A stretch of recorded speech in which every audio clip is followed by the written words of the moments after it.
Pernah suatu ketika Sayyidina Ali itu marah besar ketika melihat umat Islam itu pasif itu udah aktif. Sehingga beliau marah besar di antara kalimatnya itu, karena ini tengah-tengah kalimat langsung pakai fa'ataf atau fa'tafrek atau apa sajalah, nanti terserah santri-santri yang ikrab. Fakubhan lakum hina sirtum gharadun yurma. Jadi umat ini akan buruk sekali ketika posisinya itu objek yang jadi sasaran tembak atau sasaran perasan pihak lain. Ketika misalnya haji itu bagus prospek, nanti ujung-ujungnya yang bikin sajadah kadang orang sana, mau bilang kubu sebelah nanti sensitif secara politik. Nanti ketika umat Islam punya kebutuhan pakaian ihram besar, juga yang produk kadang orang lain. Begitu seterusnya, sehingga setiap kebutuhan kita pun yang produk itu orang lain. Sehingga Mbah Wahab berpikiran sampai impor mori, pas itu kain putih.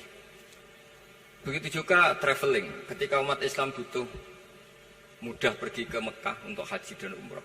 Juga bironya itu kadang orang lain, zaman itu Hindia Belanda, sehingga beliau dulu sudah mendirikan semacam biro haji.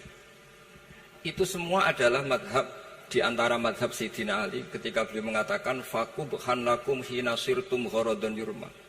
Buruk sekali kamu di mana-mana ini jadi objek. Misalnya kira-kira ginilah, kalau kholnya Mbah Wahab itu ada 10.000 santri dan semuanya karena keluarga kiai itu dermawan, sama Bu Mujidah dikasih makan semua. Nanti cateringnya yang menyediakan orang lain, kita tidak punya kecakapan produksi itu atau melayani itu.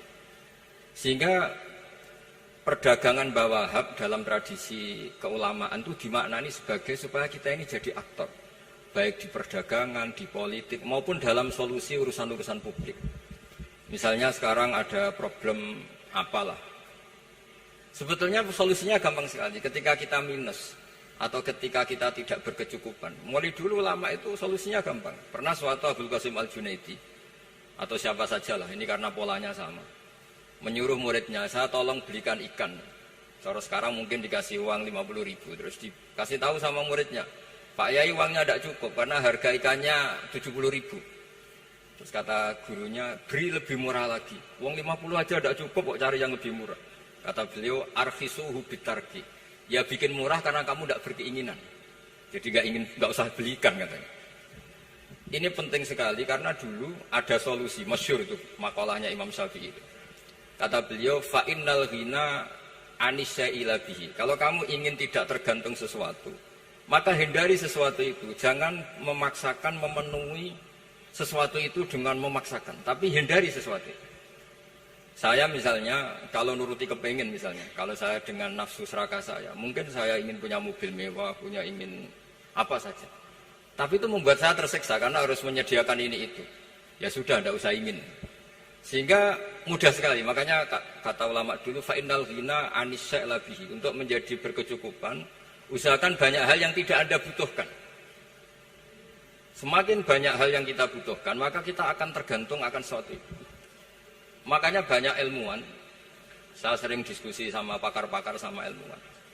Apakah negara Amerika itu negara yang kuat? Banyak ilmuwan yang berpikir itu ilmuwan politik, bukan tasawuf, berpikir negara paling lemah itu ya kayak Amerika. Karena semakin powernya kuat, ketergantungannya semakin kuat.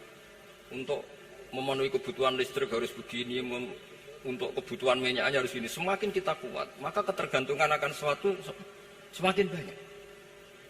Jadi ibarat orang yang punya Alphard sama yang enggak, kayak mana ya? Kayak yang enggak, karena kebutuhannya ada banyak.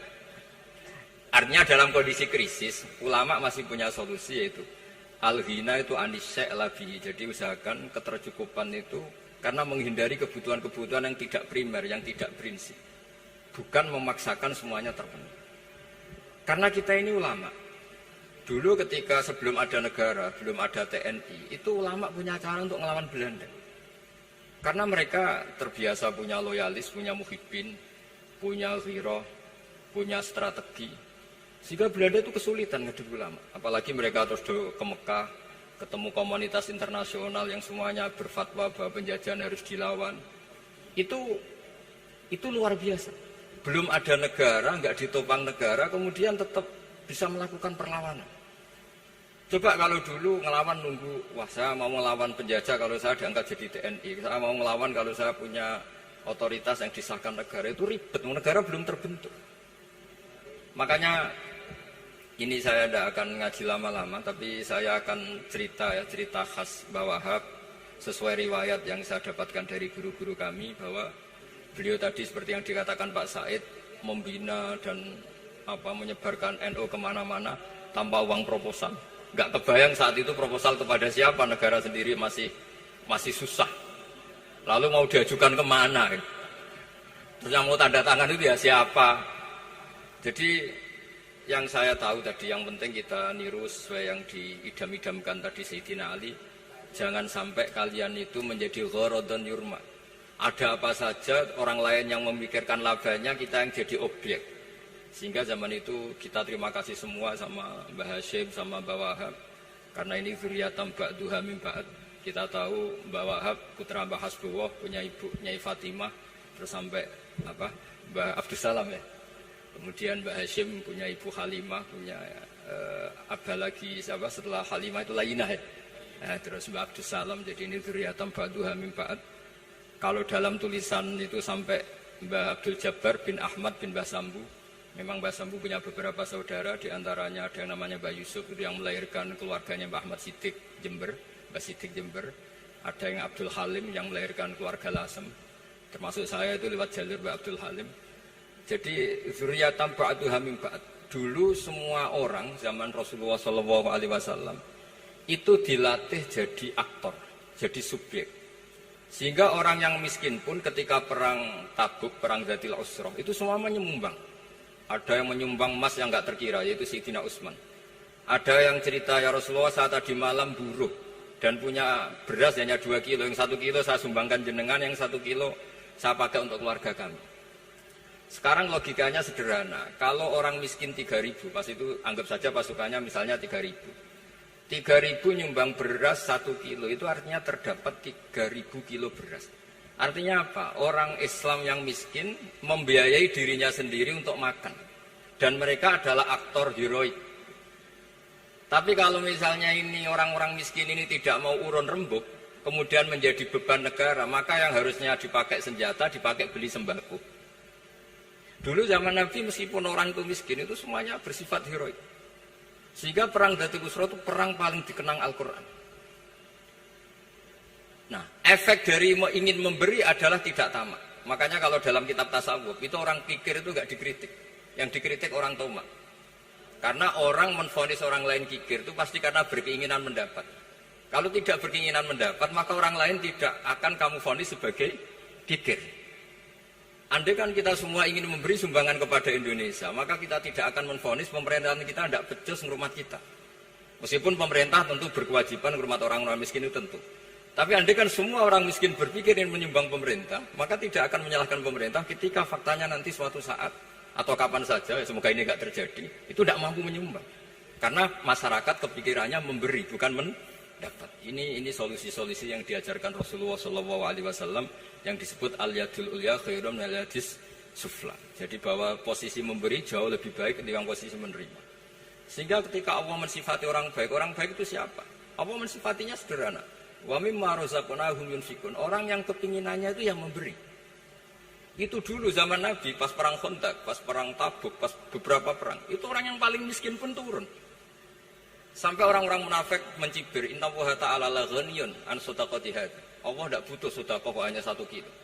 Tapi coba efeknya dari sedekah 1 kilo itu tadi, misalnya orang miskin yang perang 3.000, itu semuanya memakan uangnya sendiri setidaknya nggak jadi beban negara.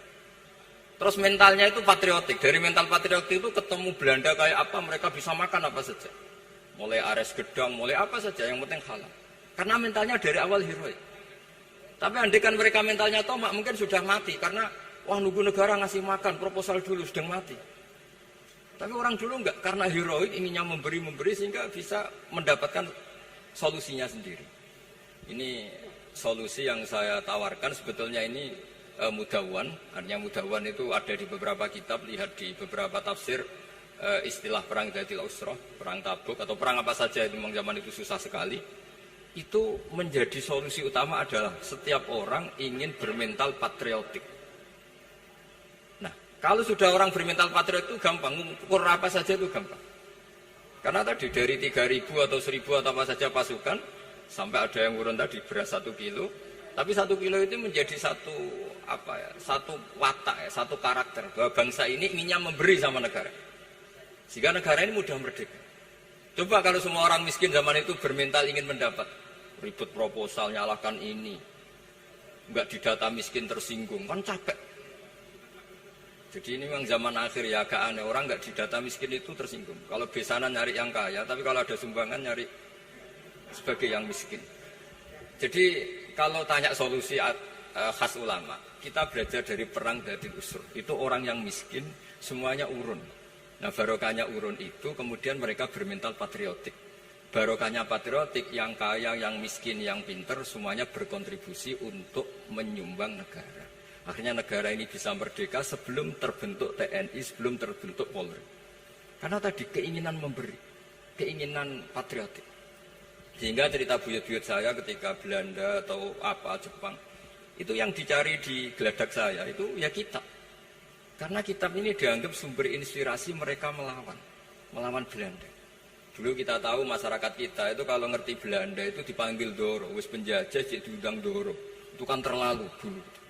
Sehingga orang Arab itu kadang agak dengan tanda kutip mencibir kita. Kalau bahasakan negara jajahan itu mustakmarin, negara yang perlu rame karena cara berpikir masih terbelakang.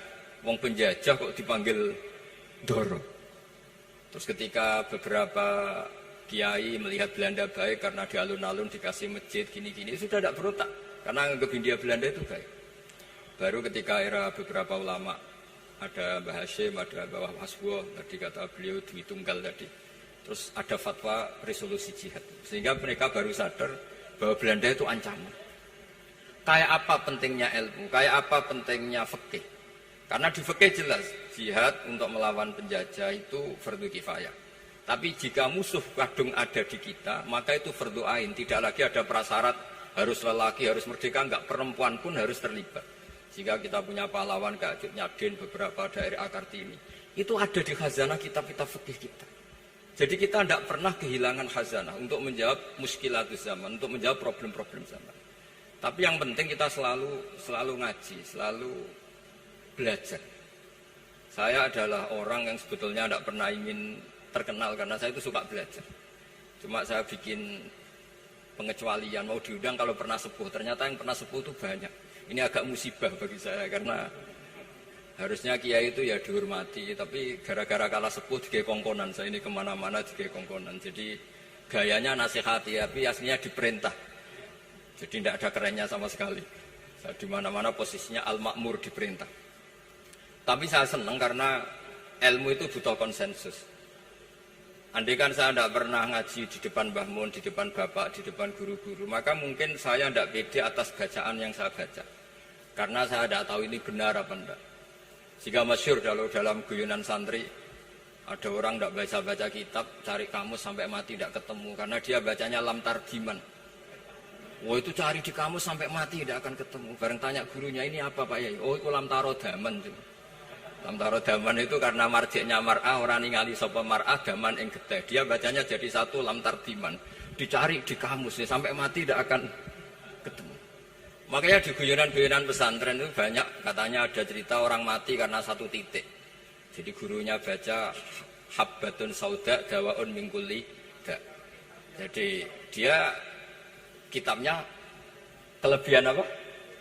Titik.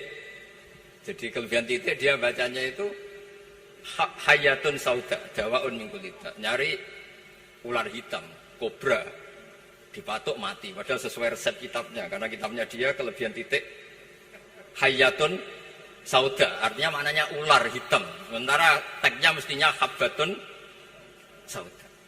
Jadi kenaifan-kenaifan begini itu harus kita dandani, karena yang bisa, kata Pak Said tadi, yang bisa itu kita cari kebenaran dari mana. Kita itu ya pokoknya ulama lah, udah harus